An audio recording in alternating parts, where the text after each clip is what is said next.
का वृतांत तुम आरंभ से ही सुनो। मैं तुम्हें प्रसन्नता पूर्वक सब कुछ बताती हूँ। पूर्व जन्म में वह पिशाच विदुंग नामक ब्राह्मण था। मेरी इस सखी चंचुला का पति था, परंतु वह दुष्ट वैश्यागामी हो गया। स्नान संध्या आदि नित्य कर्म छोड़कर अपवित्र रहने लगा।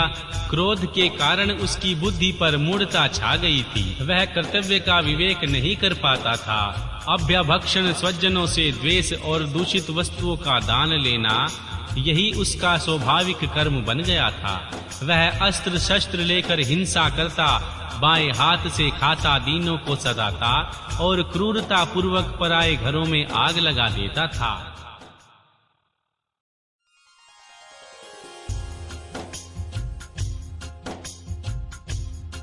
चांडालों से प्रेम करता और प्रतिदिन वेश्या के संपर्क में रहता था। वह बड़ा दुष्ट था। वह पापी अपनी पत्नी का परित्याग करके दुष्टों के संग में ही आनंद मनाता रहा। वह मृत्यु पर्यंत दुराचार में ही फंसा रहा। फिर अनंत काल आने पर उसकी मृत्यु हो गई। वह पापियों के भोग स्थान घोर यमपुर में गया और वहां बहुत से नरकों का उपभोग करके वह दुष्टात्मा जीव इस समय विंध्या पर्वत पर पिशाच बना हुआ है। वह दुष्ट पिशाच अपने पापों का फल भोग रहा। तुम उसके आगे यत्न पूर्वक श्री शिव पुराण उस दिव्य कथा का प्रवचन करो जो परम पुण्यमयी तथा समस्त पापों का नाश करने वाली है। श्री शिव पुराण की कथा का सुनना सबसे उत्कृष्ट पुण्य कर्म है। उससे उसका हृदय शीघ्र ही समस्त पापों से शुद्ध हो जाएगा। वह प्रेत योनि का परित्याग कर देगा। उस दुर्गति से मुक्त होने पर विदुंग नामक पिशाच को मेरी आज्ञा से विमान पर बिठाकर तुम भगवान शिव के समीप ले जाओ।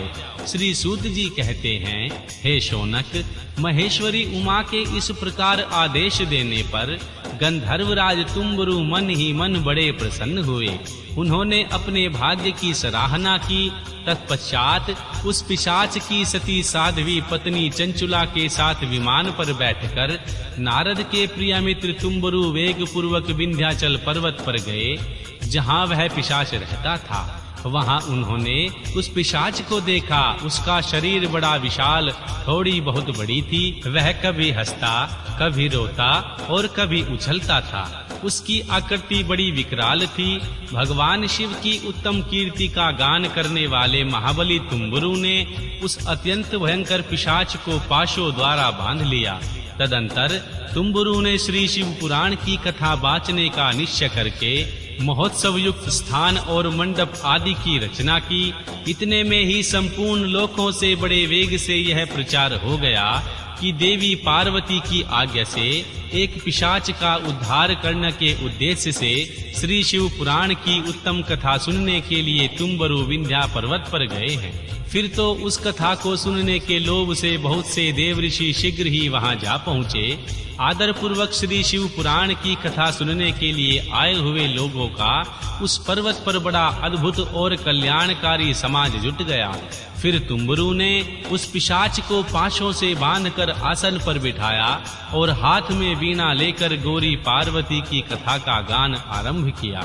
पहली अर्थात विद्येश्वर संहिता से लेकर 7वीं वायु संहिता तक महत्व सहित श्री शिव पुराण की कथा का उन्होंने स्पष्ट वर्णन किया। 7 संहिताओं सहित श्री शिव पुराण का आदर पूर्वक श्रवण करके वे सभी श्रोता पूर्णतः कृतार्थ हो गए। उस परम पुण्यमय श्री शिव पुराण को सुनकर उस पिशाच ने अपने सारे पापों को धोकर उस पैशाचिक शरीर को त्याग दिया। फिर तो शीघ्र ही उनका दिव्य रूप हो गया। अंग कांति गौर वर्ण की हो गई। शरीर पर श्वेत वस्त्र तथा सब प्रकार के पुरुषोचित आभूषण उनके अंगों को उद्भासित करने लगे। वह त्रिनेत्रधारी चंद्रशेखर रूप हो गया। इस प्रकार दिव्य देहधारी होकर श्रीमान विदुंग अपनी प्राण वल्लभा चंचुला के साथ स्वयं भी पार्वती वल्लभ भगवान शिव का गुणगान करने लगा। उसकी स्त्री को इस प्रकार दिव्य रूप से सुशोभित देख वे सभी देवऋषि बड़े विस्मित हुए। उनका चित्त परमानंद से परिपूर्ण हो गया। भगवान महेश्वर का वह अद्भुत चरित्र सुनकर वे सभी श्रोता परम कृतार्थ होकर प्रेम पूर्वक श्री शिव का यशोगान करते हुए अपने अपने धाम को चले गए। दिव्य रूपधारी श्रीमान विदुंग भी सुंदर विमान पर अपनी प्रियतमा के साथ बैठकर प्रेम पूर्वक आकाश में स्थित हो बड़ी शोभा पाने लगा। तदंतर महेश्वर के सुंदर एवं मनोहर गुणों का गान करता हुआ वह अपनी प्रियतमा तथा तुम्बुरु के साथ शीघ्र ही शिव धाम में जा पहुंचा।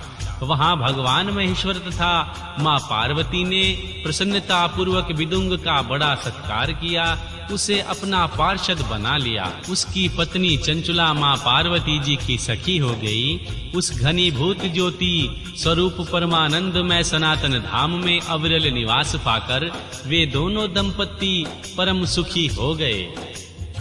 अध्याय 5 श्री शिव पुराण के सुनने की विधि तथा श्रोताओं के पालन करने योग्य नियमों का वर्णन। श्री शौनक जी कहते हैं, महाप्राज्ञ व्यास शिष्य श्री सूत जी, आपको नमस्कार है। आप धन्य हैं, शिव भक्तों में श्रेष्ठ हैं, आपके महान गुण वर्णन करने योग्य हैं। अब आप कल्याणमय श्री शिव पुराण के सुनने की विधि बतलाइए, जिससे सभी श्रोताओं को संपूर्ण उत्तम फल की प्राप्ति हो सके। श्री सूत जी ने कहा, मुने, अब मैं तुम्हें संपूर्ण फल की प्राप्ति के लिए श्री शिव पुराण के सुनने की विधि बता रहा हूँ।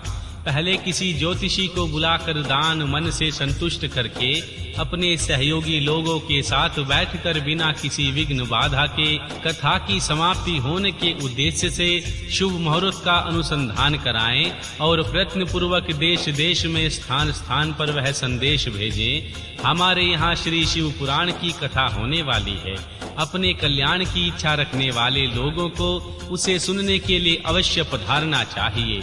कुछ लोग भगवान श्री हरि की कथा से बहुत दूर पड़ गए हैं। कितने ही स्त्री शूद्र आदि भगवान शंकर के कथा कीर्तन से वंचित रहते हैं। उन सबको भी सूचना हो जाए, ऐसा प्रबंध करना चाहिए। देश देश में भगवान शिव के भक्त हों तथा शिव कथा के कीर्तन और सुनने के लिए उत्सुक हों, उन सबको आदर पूर्वक बुलवाना चाहिए। आए हुए लोगों का सब प्रकार से आदर सत्कार करना चाहिए। शिव मंदिर में, तीर्थ में, वन प्रांत में अथवा घर में श्री शिव पुराण की कथा सुनने के लिए उत्तम स्थान का निर्माण करना चाहिए। केले के खंभों से सुशोभित एक ऊंचा कथा मंडप तैयार करवाएं।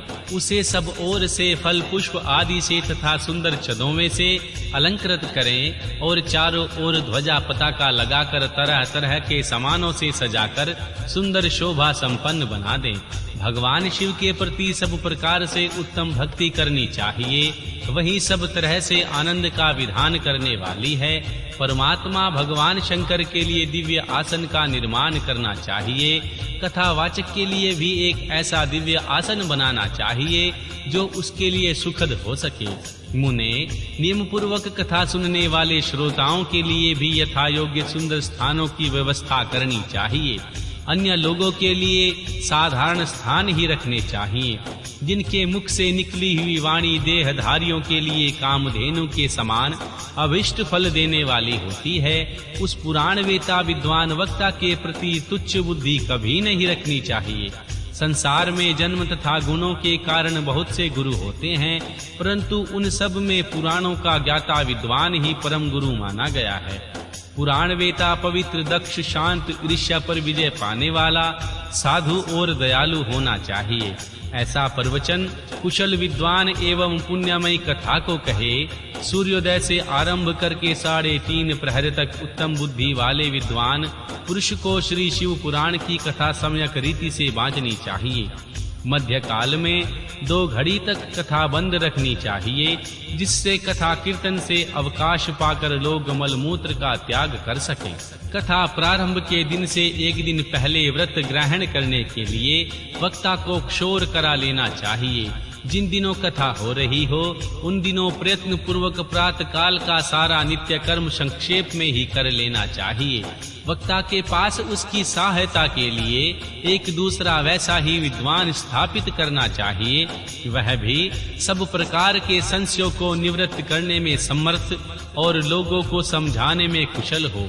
कथा में आने वाले विघ्नों की निवृत्ति के लिए गणेश जी का पूजन करें। कथा के स्वामी भगवान शिव की तथा विशेषतः श्री शिव पुराण की पुस्तक की भक्ति भाव से पूजा करें। तत्पश्चात उत्तम बुद्धि वाला